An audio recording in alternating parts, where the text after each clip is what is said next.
I just saw this video, and Eddie Murphy was talking about his first girlfriend being clairvoyant and how she's the one who told him he was going to be famous. And then he was talking about how she had a neurological disorder. So, although she was extremely gifted spiritually, she had some issues physically. And then someone wrote in the comments something about being spiritually gifted and being imprisoned in the body.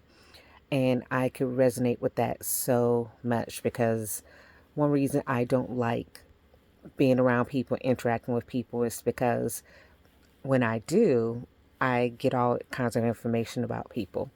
You know, I hug people and they have something in their spirit, and then I'll be giving an answer to it. I have conversations with people, or I see videos and different things. And, I saw something and I knew somebody was going to die of colon cancer. And it's like people I don't even know. I hear conversations because I have all those different gifts. And so I'll hear what a person has asked about and the answer and all that kind of stuff. But I see a lot of things like death, stuff like that. Someone I know, I looked at them and was like, oh my God, they're sick. Um, and they didn't tell me. And then, of course, when I said something about it, they were like, well, I really don't want anybody to know, but I have, the C word and whatever, whatever. So for me, I get all of this information, but I have my own things that I deal with my body that I've always had. Autoimmune disorder since I was a kid. I've, of course, have hearing loss, vision loss, all kinds of things that I've dealt with. And so when I'm doing that and still also have the ability to tap into the immense sorrow and pain that other people are going through, I tend to isolate myself away from the physical contact or interaction with people because I'm trying to also protect the little bit of peace I have in my body and my life, right?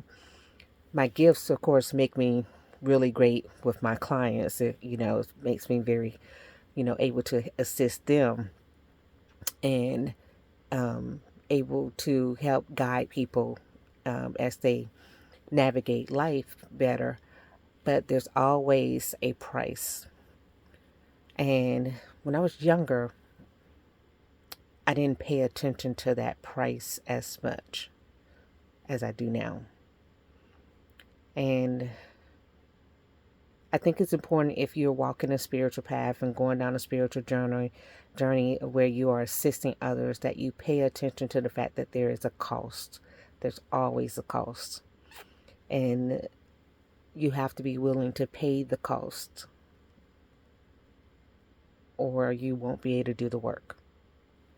So, and sometimes that's a physical cost. And for most of the people, even my mentor, hers was a physical thing.